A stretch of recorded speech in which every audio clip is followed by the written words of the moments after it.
is up, everyone, and welcome back to Across the Board, sponsored by MoneyBall Metrics. You have your normal Monday team here today. You have myself, Alpha Dog Bats, here with my guy, looking fresh, JD from Line Movers. And below us, as always, we have our guy, FA Picks. Gentlemen, it's a great Monday of sports. We just had a great weekend of sports. Before we dive into all of the things that we do for today, I do want to start off with our weekend recap. There was a lot to review from the weekend, a lot to review from the NBA playoffs. Hefe, I'm going to start with you because, you know what? I'm actually going to start with JD because we're going to wait for a couple people to get in here because by the time we talk about the next game, we should have as many people in here as possible for that. So, JD, how was your weekend? Weekend was really good, man. As far as sports, like everything was like good there. As far as Saturday, had a really good day. Yesterday, I believe I lost a unit. So actually, like overall, there was definitely good. But as far as the weekend goes, besides that, like it was good, man. Yeah, I got to chill. Yeah, man, it was just good. We love to hear that. We love to hear that. I did not have a great weekend. My free plays were a disaster. Overall in VIP, we did okay. Wasn't catastrophic, but we need to get back on track, and that's what we are going to do today. Hefe, I do want to talk with you about that Knicks game. That's the big recap of the NBA playoff weekend in our world, at least. I can tell you that. It was clearly a foul. Let's get that off right at the bat. That was a foul. Really however, both teams were hacking and whacking each other on both sides of the court the entire game. I thought it was a good no call. Thoughts? You should never allow the outcome of the game to be in the ref's hands. Simple as that. That goes for every single sport. They had a free throw jumper. They had an uncontested free throw jumper. At the end of the day, exactly. At the end of the day, your best player got a great look from the free throw line. Shot should have went in. I want to say this for everybody that's, foul this, foul that. In the NBA, let me backtrack. A lot of people are criticizing JB Bickerstaff because he used the challenge in the first quarter. Yes, they should. Absolutely ridiculous. The play that he used his challenge on was 6 minutes into the game on a foul on Kate Cunningham. That would have been his first foul of the game. I thought it was out of bounds. I think it was actually on out of bounds. You know what? Even better, out of bounds. The score was 10-8. So if you win that, all you get is possession. The ball in the first quarter, down 10-8. Regardless, a lot of people say, "Oh man, if only they didn't do that." That's not how the NBA works. If no foul is called, you can't challenge the play. Correct. No foul was called. The play was unchallengeable. But let's play this wonderful hypothetical. Let's say they did call a foul. I bet my bottom dollar Knicks would have challenged. Why? Tobias Harris stepped out of bounds while pushing the ball off to Tim Hardaway. Yep. It would have been Knicks ball anyway, so I don't want to even hear this shit. Okay. Next, what you just said, Alpha. The refs let that game go away. The refs let that game get away way too far. Way too far. I am in my head thinking about at least one play where Brunson literally banged somebody's body on the way to a layup. Should have been called a foul. Tobias Harris had Josh Hart's arm in a freaking full Nelson on the rebound. Okay, Another foul there. And that game was extremely physical. Okay, The Knicks had to make tough shot after tough shot after tough shot. Those last two shots by Cat might have just changed my entire interpretation of who he is. Big time moment. I do want to have it before you continue. I do want to go to JD because JD, you made a great point when I was talking to you about this earlier. What did you think as a non-biased Knicks fan, like the two of us obviously are? What did you think of the final play? Yeah, like when he shot that ball, I mean, to me in that spot in that game, I mean, you have to try to make that shot. And to me, the way he jumped up when in, like he was trying to get that foul. Yes. And I think in that situation, you just can't do that. You can't hope for the refs to bail you out. Where actually he could have jumped a different way and actually had an open shot. Yeah. And I think in that spot, you just have to actually try to make it and not just throw the shot up and actually try to get that foul. 100% agree. So you're so right. You're so right, JD. And honestly, I actually got pissed at this for the Knicks doing this in the previous game, foul baiting instead of running an offense. looking at your offense, saying, I'm just going to put my head down. I'm going to go to the hole. I'm going to throw the ball in the air. There'll be a whistle. And then there was no whistle. And then they turn around, they look at the ref with one of these or one of these. Or both teams were doing it all game yesterday. What happens, both teams were getting heavily fouled. I will say that. And the refs didn't call it at all. But I will say, for once, both ways. It was even both ways. It was even. It was a disparity. It was not like, damn, the Pistons are getting all the whistles and the Knicks aren't. No team was getting whistles. The contact would have to be so egregious to get a whistle. So I'm okay with that, but I'm actually not okay with how the refs started getting. It was like a 90s basketball game. Yeah, no, I'm fine with that. But I'm going to tell you right now, I think now it's getting to the point where it's so publicized. Game 5 is going to be called tough. Game 5, I think, is going to be called, if you even hand check somebody, foul. I think you're going to see some big-time players getting into foul trouble. At the end of the day, I'm not going to beat down these Pistons backers that, were saying that the Pistons had a chance to get the Knicks. They obviously didn't, and we knew that. The games have been, personally, way too close for me. Agreed. But in the same exact breath, I really think this was the best thing that could happen for the New York Knicks. Let's hope we win tomorrow in 5 and rest. But I think a gentleman's sweep, which I always thought was going to be Knicks in 5, but one where like the 4 Knicks wins were all by double digits, nothing close, and they just let a game get away from them. This type of series is way more conducive for the Knicks because the one question we had was, are they tough? Are they gritty? Can they grind it out? And every single win they've had, those 3 components had to come into play. I would agree to that. I never want to hear anybody, I don't care, say anything about Jalen Brunson's toughness and mentality. That man is the clutchest player in the playoffs right now. Every single person, every single NBA player in the playoffs, active, Jalen Brunson is number 1 in clutch. That I don't care if it's statistics, or even though statistics prove that. That's my personal opinion. When it goes to the 4th, the man puts it up a notch where no player has. I feel better about where we are right now than I did before the playoffs started. I'm saying that right now. And they've shown things, Hefe, that we were worried about with this team. Last year's team, the big thing about them that made them, I don't want to say better than everyone else, but that gave them an advantage was their grit, their grind, their determination, and they would not be told they can lose a game. They hustled, they scrapped, they did everything they needed to do. And that was the issue with this year's team. Was there too much talent, not enough grinders, guys that get in the nitty-gritty, get into some altercations that are laying it all out on the floor. And I think we learned a lot from this team, from this series so far. I want to say 2 more things. I want to move on because recap. I really want to talk about the Timberwolves Lakers game. I just tweeted that out. That's what I was just doing. I have a question. I mean, you want to talk about a review. You want to talk about a foul. I can't wait to talk about this LeBron situation because I personally, one second. The Pistons, I get it. You know what, Alpha? This was exactly what I knew was going to happen. Doesn't matter if the Knicks won 4-0, if they won in 7, if they won in 5, if we won close games, if we won games by 20, the statement would have been, Knicks should have won, Pistons too young, learning experience. There was no win for this. There's no lose for the Pistons. I'll tell you one thing, though. When they can't hit threes, which is more often than not, they can't, they suck. They flat out suck. Like they suck, guys. They can't do anything else.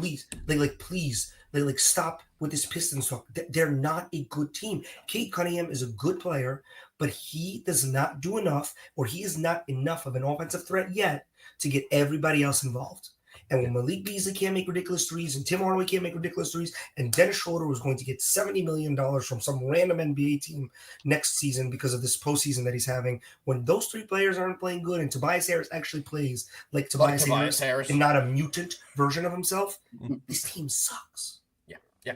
I wouldn't say they suck, but their identity is pushing pace and hitting threes. One-dimensional. Yes, I would agree. Exactly. Exactly. Put off a miss. They drive, kick, 3, done. There we go. And here's our next one, guys. We're going to review one more game in the recap. Then we're going to dive into today's action because we are going to be here till 5 p.m. if we don't keep this moving. Next game I want to talk about, guys, is the Lakers T-Wolves game. Can the Lakers come back from being down 3-1? And do you guys put blame on J.J. Redick for his coaching yesterday? Not a single one of the starters sat a single minute of the fourth quarter. All 5 starting Lakers played all 12 minutes of the fourth quarter. What did that make happen to the team? What did that do to 40-year-old LeBron James? LeBron James had 2 shot attempts in the fourth quarter. Was that due to him not wanting to shoot and get Luka the ball? No. Did it have everything to do with him playing nearly 48 minutes in the game where he was exhausted defending on both sides? LeBron had to pick up Anthony Edwards. He had to pick up Julius Randle in parts of the game. He was on Rudy Gobert in parts of the game. Every major offensive weapon for the T-Wolves, he was guarding, and they exhausted him on the defensive end to the point he could not play on the offensive side.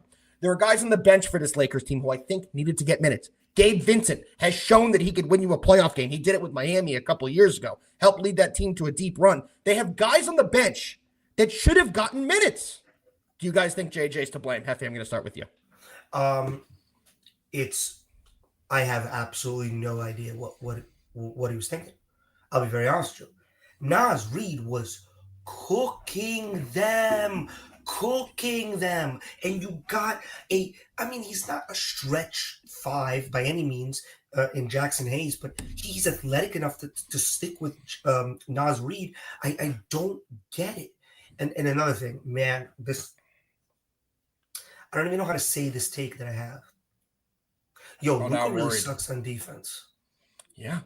He's like, and commits fouls. Nico Harrison wasn't like all the way. No, terrible move. He was wrong, but he was getting cooked on the pick and roll every single play. Not just by Anthony Edwards, DiVincenzo cooking him, McDaniels cooking him, Randall cooking him. Yeah.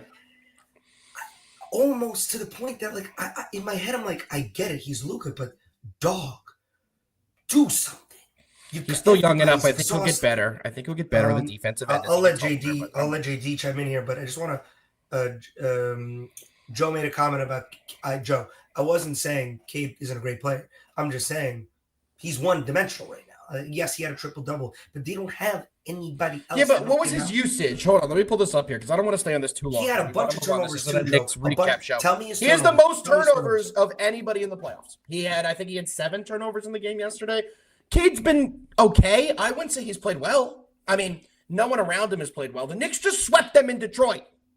There's nothing else to say. The Knicks just swept them on their home court. Everyone praised this team. They show Ben Wallace on TV 97 times. They show Chauncey Billups on TV 97 times. Hold on, let me get this finished. All they kept saying was these are the bad boy Pistons. It's back to the vintage bad boy Pistons. Well, the bad boy Pistons would never have gotten swept 2-0 in Detroit.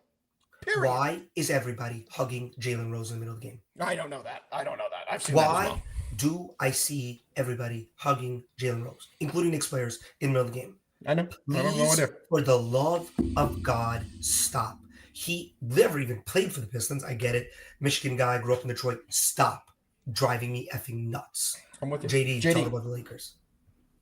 Yeah, 2 things here. The first one, we have actually talked about this in the past. JJ, he doesn't trust a lot of guys. He doesn't. And actually, that's what you saw there. As far as the bench goes, he just plainly, he just does not trust them. So he just ran his guys. The other point, I actually went in depth on this Friday. I like that Friday game over because I thought the Wolves were actually going to push pace to try to actually get the Lakers more actually tired because this was the only game where they only had actually one actually rest day, and actually every other game that they had 2. And then as far as for Sunday, towards the end of the game, that's exactly what you saw. So the fact of them trying to run and actually make them tired, and then JJ leaving them all in because like I said, he just doesn't trust. That's what he does. Those other guys. The combination of that, and that's what happened. And actually, how was Jared Vanderbilt? That's why they lost. Wasn't he supposed to be? Isn't he literally Jerry McDaniels' clone? They're the same exact type of player. I will admit I do get them confused sometimes with their play They're the same person. They're 3-and-D guys. How is he not in? Did he explain why he didn't make any substitutions in the second half? That's trusted his guys. Not even Thibodeau does that. Correct. It was to the full extreme. Jared Vanderbilt, like you said, got 7 minutes. Gabe Vincent got 13 minutes, and Jordan Goodwin got 7 minutes. Dorian Finney-Smith played 41 minutes, but that's because Jackson Hayes, they only kept the starter in there for 4 minutes. So consider Dorian Finney-Smith a starter for this team. That's 46 minutes out of 48 for Luka. He sat 2 minutes. LeBron James played 46 out of 48 minutes, over 40 years old. And Rui Hachimura played 41 minutes. And the minute distribution was pathetic. It was a very poor coaching job by JJ in this game. Period. It was terrible. And I don't know. I'm gonna be honest with you. I don't know if they come back on this one. This was tough. It's 3-1. They were up, yeah, but like the way, listen, being down 3-1, if it was one of those, like I look at how the game went. They were up 10 in the fourth quarter, I believe. They were up like double digits in the third quarter too. And like every time you saw like the Lakers come this close to putting them away, Timberwolves just came all the way back. Yep. Give a lot of credit. And they had fresh legs. JD, any other thoughts before we dive into today's MLB? Because guys, we have about 13 minutes left scheduled for the show and 5 games to break down. And I'll tell you, we ain't leaving till we break them all down. So, JD, will let you have the final words. Any other thoughts about the weekend, the Lakers game, or anything else before we dive into the daily MLB? Nah, man, let's just go ahead and get into it. JD's ready. JD's sick of us Knicks fans, and I'm sorry, JD. If the Knicks go up against Boston, if Boston's able to get this done like we think they are, you're in for a long week or two with the 2 guys on this desk. So I do apologize about that. But, gentlemen, it's time to give the people what they are here for. It's time to dive into the daily bets. And the first game we're breaking down today is going to be the New York Yankees taking on the Baltimore Orioles. Yankees are coming into this game 17-11 on the year. They're 7-6 on the road. The game is in Baltimore. Baltimore is 10-17 on the year. Disgusting. 5-6 at home. Disgusting. And coming and pitching in this matchup for the Yankees is Will Warren. 1-0 on the year, 4.79 ERA. In 20 innings of work, he's allowed 16 hits, 10 walks, and 2 homers. He's gotten touched up a little bit, but the Yankees have won games when he has started for them. On the other side, Tomoyuki Sugano. Tomoyuki is 2-1 on the year with a 3.5 ERA. In 28 innings of work, he's allowed 27 hits, 5 walks, and 6 homers. We all know the story about these two teams. Yankees starting to get hot. They won the doubleheader yesterday, scored 16 runs yesterday overall. While the Orioles really haven't been able to get the bats going. That's the issue with them. JD was on here all last week talking about how this Orioles team can't hit. And JD, since you brought that up, I believe it was Wednesday last week, I still don't think they've been able to get a freaking game where they've hit well. If you take a look at all their most recent performances, they just lost 7-0. They scored 0 to Detroit. Game before that, 6-2. They scored 2 to Detroit. Game before that, 4-3. In a 3-game series against Detroit, they scored 5 runs. The series before against Washington, just as bad. All that being said, JD, I'm going to kick it to you. What do you like? Yanks, Orioles. Break it down. Yeah, man, actually, you just said that great. I mean, they're just simply just not playing well. In their last 10 games, they are 3-7. Right now, as far as like baseball, we've actually talked about this a lot.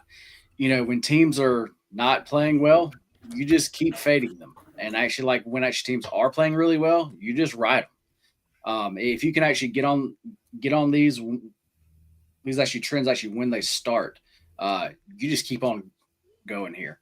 For actually me, this is exactly what I'm actually doing here. But there's a lot more else to back that up here in this certain spot. Because the O's on the hill, like you said, it's how do you say that? Tomoyuki Sugano. Your pronunciation of the Asian baseball players is phenomenal. Japan, Korea, China, doesn't matter. You got it on lock. I appreciate that. It's just so good, man. But yeah, he is on the hill, and for me, he is actually a complete fade. As actually like far as his surface numbers, they really don't look that bad. He has an ERA of 3.54 and then a WHIP of 1.14, which isn't really like that bad. But if you look at any like deeper though on him, his numbers are not good. It shows that he is going to get hit. And for him, when he tends to like miss, whenever he actually misses a pitch, he gets hit hard. He actually gives up bombs. As a matter of fact, I think as far as home runs, he's given up 2 in actually his past 2 games. Yep. So against this like yeah, against this Yanks squad, man, I think there's a good chance that he really gets hit up here. So you're saying the Bronx Bombers may hit homers off a guy that gets hit hard? Yeah. That would make sense to me. Then as far as actually then Will Warren here. He's not my favorite back, but he's not that bad though. And through like a lineup here with the O's, like I said, they're just not. I mean, they're not scoring runs here. Not at all. I think the best way to look at it, JD, as well, is taking a look at how the teams have done offensively. And you could pull up all their team stats. The Yankees as a team are averaging 265 batting average. The Orioles as a team are 220. That's awful. Homers, the Yankees have hit 45. The Orioles have hit 30.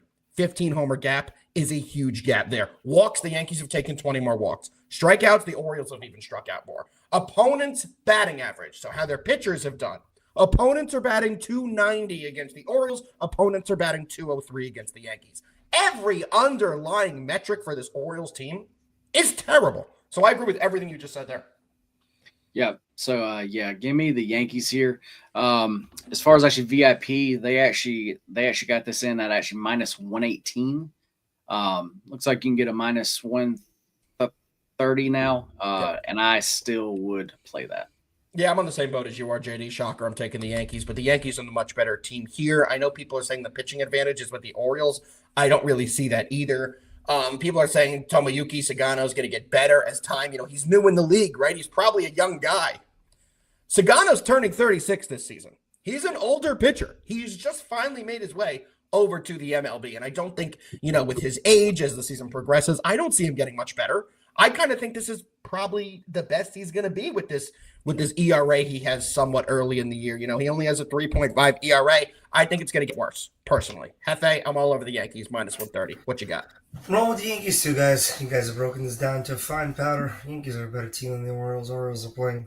And we've said that all year on the show, Hefe. We predicted them to be bad. Yep.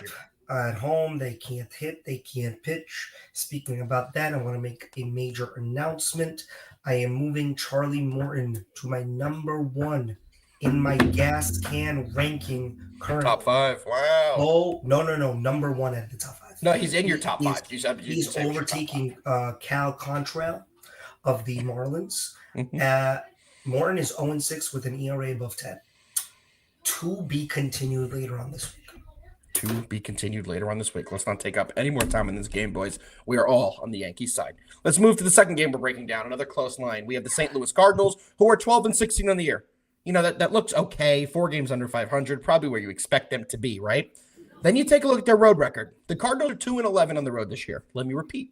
They're 2-11 on the road this year, taking on a Cincinnati Reds team that's probably a little bit better than expected, 15-13, and they are 6-6 at home. Let's go over the pitching matchup. Pitching for the Cardinals is Andre Palante. Palante is 2-1 on the year with a 4.05 ERA and 26 innings of work. He's allowed 24 hits, 10 walks, and 5 homers. On the other side, we have Nick Martinez. Nick Martinez must be getting closer and closer to that FA top 5 gas can of the year list as well, because he's 0-3 on the year with a 5.5 ERA. In 26 innings of work, he's allowed 28 hits, 9 walks, and 4 homers. JD, you started the last one, didn't you? So I'll make Hefe go first this time. Hefe, Cardinals, Reds, what do you got? Weird line. Reds just really laid it into the MLB's absolute worst franchise possible minor league team in the Colorado Rockies. They're so bad that I don't even want to talk about them anymore. They won 4 in a row, but all 4 have been against really bad teams. But the Cardinals aren't that great. I mean, Cardinals are a middle-of-the-pack baseball team, exactly what we kind of expected them to be. 12-16 on the year. You just explained the pitching matchup. Martinez not great for the Reds. Reds are at home. They are the favorite. Slight minus 120 is what I'm seeing it right now. You know what's scary? Let me tell you what's scary about this game, guys. So Nick Martinez, the starter for the Reds, these are the 5 games that he's pitched in this season. Game 1 in March, they lost 6-3. Game 2 in April, they lost 3-2. Game 3, they lost 8-6. Game 4, they lost 5-3. Game 5, they lost 4-3. So in all 5 of Nick Martinez's starts this year, the team has lost. At home, he's 0-2 with a 6 ERA. So it's the battle of which team is going to be worse in this spot. Will the Reds survive a Nick Martinez start? Or, on the other side of this, will the Cardinals get a road win because they're 2-11? To me, that's the big battle you have to look at in this game. Hefe, what do you think? This is just an absolute stay away game for me. I want to back the Reds. I don't mind that. It is kind of telling me to back the Reds here, even with the worst pitcher in this certain matchup, but better team should prevail. This is the best play is no play for me. I'll have a big news because I'm not going to take any time on this. Joe is on the over, so if you guys like the over, I definitely don't hate that look. But for me, sometimes the best play is no play. There's way more games today I think you have better edges on. It's a close matchup, but nothing from me here. JD, what do you got? Well, guys, I actually think there's a big edge here. There we go. Yeah, the Reds, guys, they just played at Coors Field.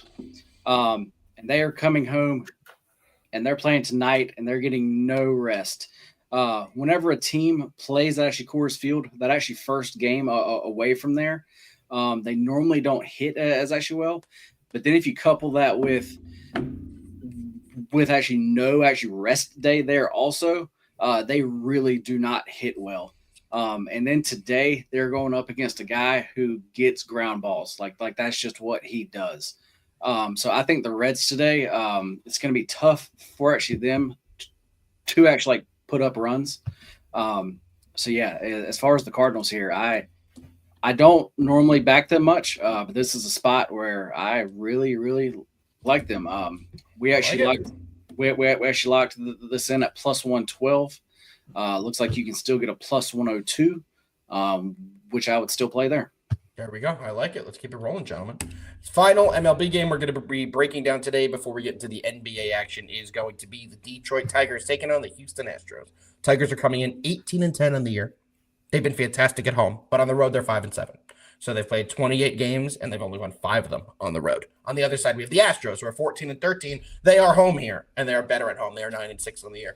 Pitching matchup. We have Jack Flaherty pitching for the Tigers. He's 1-2 on the season, but only has a 2.65 ERA, which means he's had some good starts. They have not hit for him. On the other side, we have Ronel Blanco. Blanco's 2-2 with a 5 ERA. He got shelled really badly in one game that's blowing up his season ERA, but that's how it works in baseball. He did get shelled and his ERA is all the way up to a 5.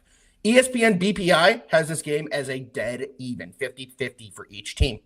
Hefe, let's start with you. What do you like tonight in Tigers-Astros? I think we're starting to see that the Tigers last year were not an anomaly. They actually might be that team that keeping their young core together, didn't ship anybody out when they weren't playing up to their standards. Everybody's kind of coming together. This team's now been together for a few years. Last year they won. Did they beat the Astros in the first round last year? Wildcard? Yeah, they did, right? I think it was. They beat the Astros and then they lost to the Royals, if I'm not mistaken. I could be mistaken. I'm sorry. I just read a comment. Do not post the comment unless you want me to go on a absolute flamethrower. Let me just tell you also, Hefe, Jake's cried in my DMs after all 3 losses. All 3 were either the refs or somebody was at fault outside of the Pistons. So, first one, he blamed the backcourt that wasn't called. That was clearly not a backcourt violation. He blamed that. And yesterday, he obviously blamed the refs again. We're going to keep it moving because we still have a few games to go. You think Jake's going to be a Tigers fan when the Phillies miss the playoffs? I don't know. Jake's going to be a fan of whatever the opposite team is playing. The Yankees, the Knicks, whoever's the opposite playing those teams, that's the team Jake is going to be backing. Cool. Sounds about right. All right. I'm going to roll with God. Now I don't even want to take the Tigers today because of that. But I'm still going to roll with the Tigers because the Tigers are the better team right now than the Astros. There we go. Thank JD. you, Joe. That's Tigers, a sane Astros. person. I agree. Tigers, Astros, JD. What you got? Me, yeah. Yes. Yeah. No, and also, thank you. Guys, I thought today was actually Sunday. That was a fun part of my morning. I actually had to tell me that today was not Sunday. JD, we got a show today, brother. We got a show today, brother. That's how my day has gone so far. Okay. This game here, I actually don't have a play. This one should be a really good game. This is a very even game. As far as the Tigers, they've been playing very well. I believe in their last 10, I believe they're 8-2. I mean, they're the only side that I could play, but I know that so far this season they have not been that great on the road. And actually, that's what kind of scared me off here. So it either would be them or either pass. But I am going to pass here. I respect it. I'll jump in here next. I'm actually taking the Astros. I'm on the other side. Traveling out yesterday was Detroit. I think it's a tough spot, and Ronel Blanco is a much better pitcher at home than he is on the road. His home splits this year, he's 2-1 with a 3.2 ERA compared to his road splits that are above a 7. So he's better in this spot. The Astros play better at home too, and the Tigers do not play well on the road. Like I said, they are 5-7. They did have to travel. Jack Flaherty, also another guy who is a better pitcher at home. He has a 2.6 ERA on the season, but he's got a 4.5 ERA on the road. He's 0-1 on the road this season, and they have lost all the games that he has started. Here's another fun fact, but that he started on the road. Another fun fact about Jack Flaherty this year. The Tigers have lost 4 out of 5 games that he has, so he may have done okay, but the team has lost on games that he has started. I'm going to continue to back that trend with the home Astros. Give me the Astros on the money line, -120. And Jake, I did laugh. We all know you're going to be, and we appreciate it. We love it. We love a good sports banner. We love a good shit talk. I would be upset if after every Knicks game I didn't check my DM and you calling me a stupid loser or something. I'd be upset if I didn't have those DMs anymore. I'll put that out there. All right, boys. Well, that's going to do it for the MLB today, but we still have 2 games in the NBA we're going to be going over. You guys ready to dive in? Good, because you don't have an option. Hefe, that was awful timing. Are you guys ready to dive in? He falls asleep and falls backwards out of his chair. We move on. First NBA game we're breaking down today is going to be the Cleveland Cavaliers against the losing Miami Heat. This series has been unwatchable. Is that the best way to word it, guys? Unwatchable? Let's go over the 3 final scores of these games. Last game, 124-87. It's such a big score, I can't even do quick math on it. It is 37 points, but that's a lot. Miami lost by 9 the second game, and they lost by 21 the first game. None of them have been even remotely competitive. Hefe, we're going to start with you. Does Miami, force a game 5? Can they prevent getting swept? Can they make it a gentleman sweep, or are the Cavs just going to steam them and cover this 8.5 line, which they've covered in all 3 games of the series so far? I always think it's really hard to sweep a team, especially in the playoffs. Like, you're meant to be here, it's a good team. But I think how the first 3 games go is indication of, that. If it would have been, 2 out of 3 close games and 1, kind of blowout, I think you could make a case for the Cavs just kind of mailing this one in. But I think it's been evident the Heat are the ones mailing it in. The Heat are the ones whose mind is on vacation. The Heat are the ones that were the 10 seed in the East that won 2 games in the play-ins, and now they're here. I think this is a sweep. I think Cavs win tonight, and to be honest, I know you just put up Joe's comment there. I think the Cavs win by double digits again. I really do. Yeah, I'm going to keep it short and sweet. Cavs by 1 million. This Heat team just doesn't have it anymore. Once they traded away Jimmy Butler, it was a nice story that they were able to win, as the 10 seed and get into the full playoffs. Did anybody think they had a chance in this series? Realistically, I didn't. The Cavs have been unbelievable all year long against teams that the Cavs are supposed to beat. They beat, and they don't just beat them bad by a couple. They beat them badly. The Cavs are very good at beating lesser teams, and that's exactly what this is. The Heat are not in the same talent caliber as the Cavs. The Cavs are also the more physical team. I just don't see any way the Heat can compete.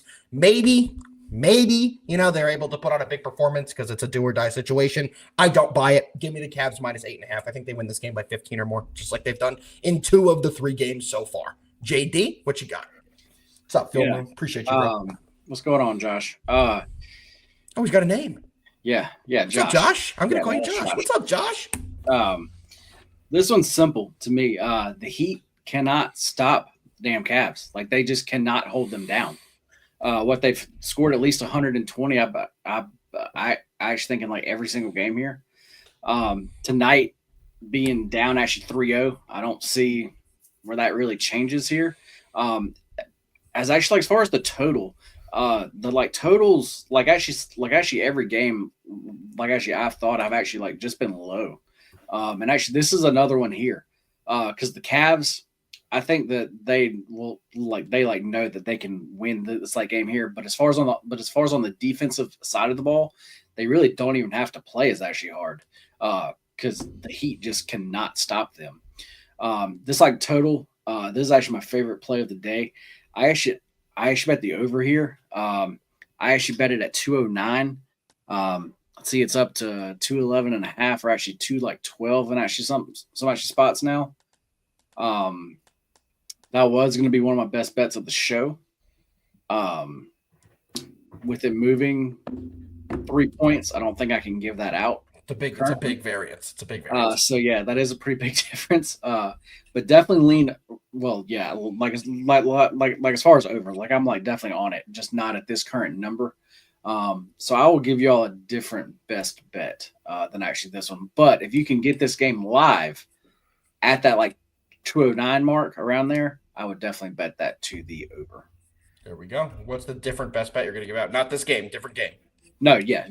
Okay. Game. Also, I see it at 210.5. Would you take it a point and a half higher? What's the lowest number you take it at? 210? 210.5? Yeah.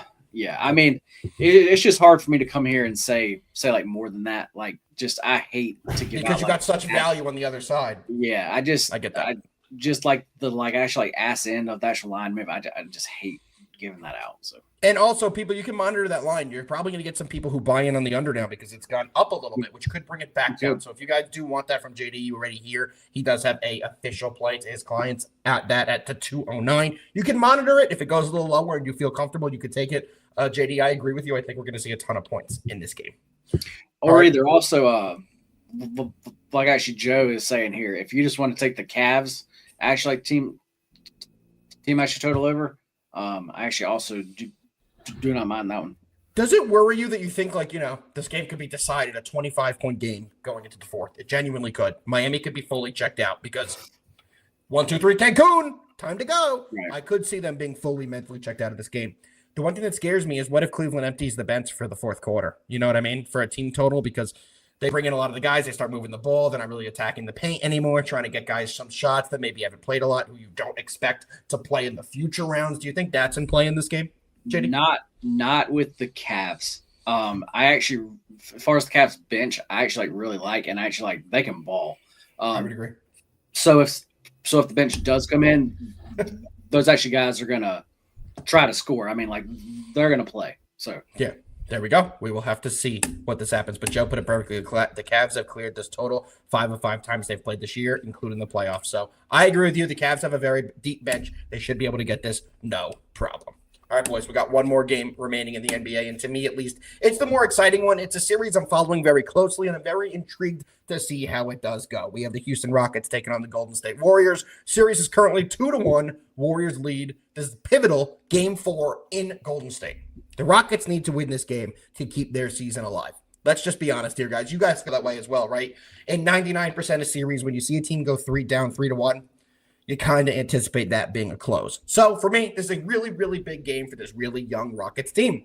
Hefe, what do you like in this game? Your guy, who you said was 38 years old, Alpi Sengun, has been an absolute terror in this series. What do you think happens? At least he's showing up, man. He's been one of the only ones. Guess who's not showing up other than Game 2? Jalen Green. Boy, oh boy. He had another rough night in Game 3. 9 points, 4 of 11 shooting, 1 of 5 from three-point range. You kind of have to be a little bit more involved. And I'm going to tell you this. He got absolutely dogged by Draymond right after that game ended. It's embarrassing. He got shown up. And Draymond is absolutely in their heads at this point.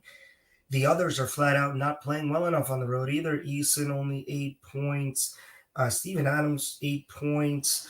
Everybody else played pretty well. I mean, Dylan Brooks put up 13. Van Vliet, 5-14 shooting, but 17 points overall. Thompson, 11 points. On the Warriors, if Buddy Hield and Gary Payton can play this way at home, and Steph Curry is just flat out Steph Curry, which I don't have to get into what that means because the man went nuclear once again. The Warriors at home with that crowd are just, they take it to another level. And I don't know if the Rockets can get past that. Do I think this series is over if the Warriors win tonight? I don't. I am going to take the Warriors. I'm going to take them on the spread here, -3.5. I can see this 3-1. I can see this going back to Houston. I can see Houston playing better at home. I do think that it's going to come down to a game 6 in Golden State, whenever that is later this week, and that how these next 2 games are played will indicate how I feel about that game. But right now, going into this game, I expect Post to play better for the Warriors. He was really bad last game. They still, I mean, when Steph goes for 36, you're going to win the game. But the Rockets, when they can't get offense going, you're just not going to win many playoff games scoring under 100. Yeah, I agree with you 1,000%. However, with this game, I'm going to go quickly here, boys. I'm taking the Rockets. I do think they're going to battle their way back into this game. Jimmy, if he does go, is going to be pretty banged up. They haven't officially announced it yet, but I do have an anticipation he is able to go. But this Rockets team, I've been behind him all year. I know. I've been behind the Pistons all year too, but I haven't been in the series. I do like this matchup for the Rockets. I do think they should be able to compete here, and I do think they win this game outright and get it back to 2-2. I'm not betting the money line, though. I'm going to take the +3.5. I do think it plays out that way, but I'm going to take a little security, a little insurance, and play the +3.5. JD. And then after JD goes, I have one more question for you guys that you are not expecting. That has nothing to do with this, but I'm excited for it. As far as this game, as far as all the games so far in this series have all gone under. And actually, this total now looks like some shops are even actually down to 202 now. And I can see it still maybe even going down more, but they've gotten every game has gotten close actually to this. And that's with some major droughts. I mean, as far as actually Golden State last game, there was a 6-minute actually stretch where they didn't score a point. Then in another part of the game, I think there was a 4 or either 5-minute stretch. They just didn't score. The Warriors offense has not really, honestly, gotten going. Correct. Yeah. Yet. So, we've been seeing under, and this is the game that I think we finally see and over. This is a game that I'm probably going to wait and actually bet this because I could see this number still actually going down even more.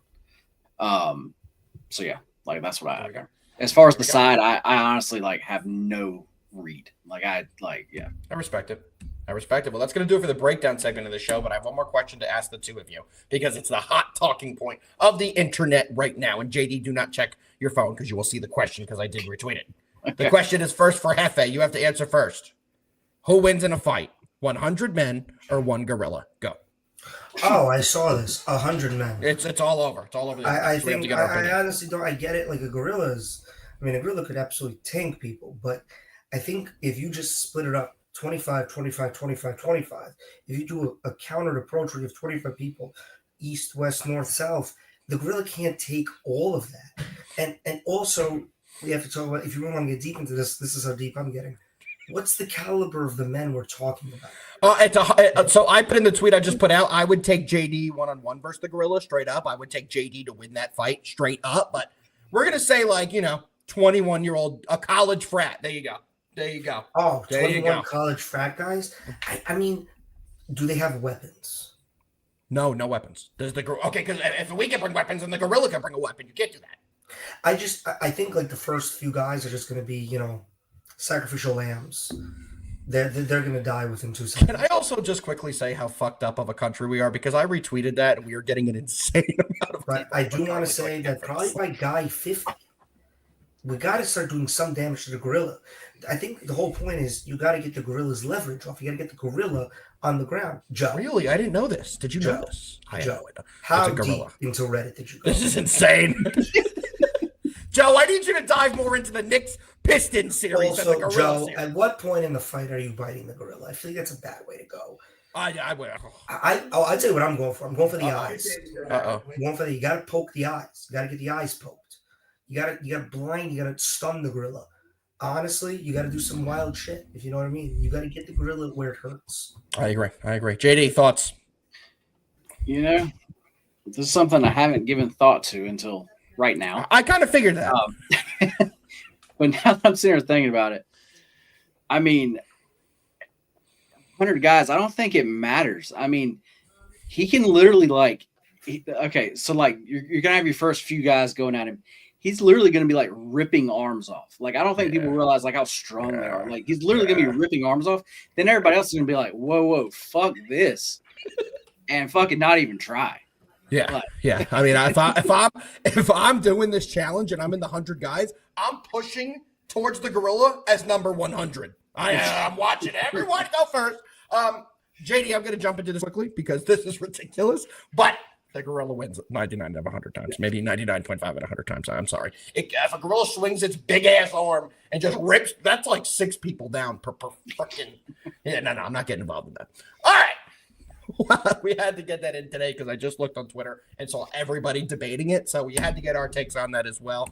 Fellas, we have a couple more things we still do on this show. First one we want to go over is the free trial for the EV portfolio through Odd Shopper. Make sure you guys take advantage of that. We go over it every single time. Make sure you guys tune in tomorrow. We will have another Odd Shopper advantage play for you guys, and I'm sure it will be targeted in the Knicks game. Breaking news for tomorrow as well. Hefe, I don't know how you're going to get through the day. We all know you are going to the clinching game, so we hope you enjoy that. We will still see you tomorrow, however, for that. And one more thing we still have, gentlemen, is going to be our best bets for today.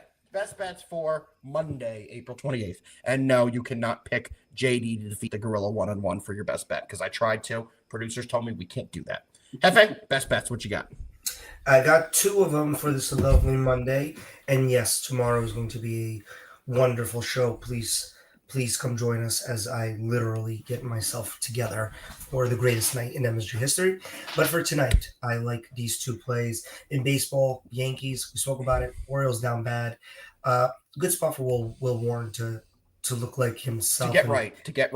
Get right spot tonight. Yep. And in the NBA, rolling with the Warriors, I do think the Warriors get it tonight. I even with a hobbled Jimmy, just his presence and basketball IQ mixed with just Steph's ability to just always make the damn shot, I think means a Warriors victory tonight, but I do not think it's the coffin for the Rockets. But tonight I'm taking the Warriors -3.5. All right, well, I'll jump in here next, guys. I have 3. I only had 2 this morning, so there's one that's not going to be on the sheet. I'm adding the Yankees money line -130 to join the boys there. I'm taking the Cavs minus the 8.5. And for final play, I'm taking the Rockets plus the 3.5. JD, the defeater of all gorillas on earth, finish us out. What you got? Yeah, all the lines have actually moved since I sent my plays in. So here's what I'm going to do. As far as the Yankees, I actually still like them at this current price. So yeah, I actually believe that's a squad ride now. Yep. And then let's go to a game that I didn't talk about. This is a team that I may talk about a lot, but I really don't want to actually give many plays on. And that's the Atlanta Braves. Let's go. Tonight, give me their team total over 5.5 runs. There's one thing, this team has started to actually win some extra games now, and that's because they are hitting the ball. They are scoring a bunch of runs, and tonight they actually get to go to Coors Field. I don't hate that. Yeah, Joe, that's not bad. But yeah, tonight they get to go to Coors Field. It's a fun place to go. It is, and they also get to face, as far as the worst actually bullpen in the league. So tonight, they're actually past a few games. They put up 4, 8, 8, 4, 4. I mean, they're hitting, putting up runs. So yeah, I think tonight that they can get to at least 6 runs. There we go. I really think at some point very soon, they will be paying fans to show up at Rockies games. I wouldn't be surprised. Yeah, that's actually. I don't know if you guys ever had the opportunity to go. That stadium is located right there on the outskirts of downtown Denver, right around a bunch of bars. Great place to watch a baseball game for cheap. Good atmosphere. Although understand you're probably going to watch a home team lose. One of the few stadiums I have not been yet is definitely on my list. So everybody get your phones out, get your screenshots. You can see here, mine are the Cavs, the Rockets, and put the Knicks in there. The Knicks, Jesus. Put the Yankees in there. So imagine the Yankees are the third one. Put the Knicks out. They're going to win as well. JD's on the Yankees / the Knicks, and the Cavs Heat over 209.5. FA's also on the Knicks money line, and the Warriors -3.5. Fellas, 1,600 people are still rocking with us We appreciate every single one of you guys. Big day today. We covered 5 games. Let's all start the week the way we're supposed to start our week and cash all our bets. Unless you're on the opposite of me, then I hope you lose. JD, any parting words for the people before we get the hell out of here today? Guys, if you didn't know, today is Monday. I just want everybody to be clear about that. Today is Monday, and there's only one thing that we're going to do. We're going to do it all day long. Let's fucking win. Let's fucking win, baby. Hefe, any parting words before we get out of here? Yeah, Patrick Corbin on the mound for the Rangers. He gets this win tonight officially, not only out of the top 5, out of the top 10 gas can rankings. And that is something I don't think I ever thought I'd be saying. So more to come. Wow, hats off to him. I never thought it would happen. More to come. We'll find out in tomorrow's show if he's still on Hefe's gas can list or he's fallen off and becoming an average pitcher in the MLB. We appreciate all you guys. Like I said, we'll be back tomorrow, same time, same place. Let's fucking win. And JD would beat a gorilla. Peace.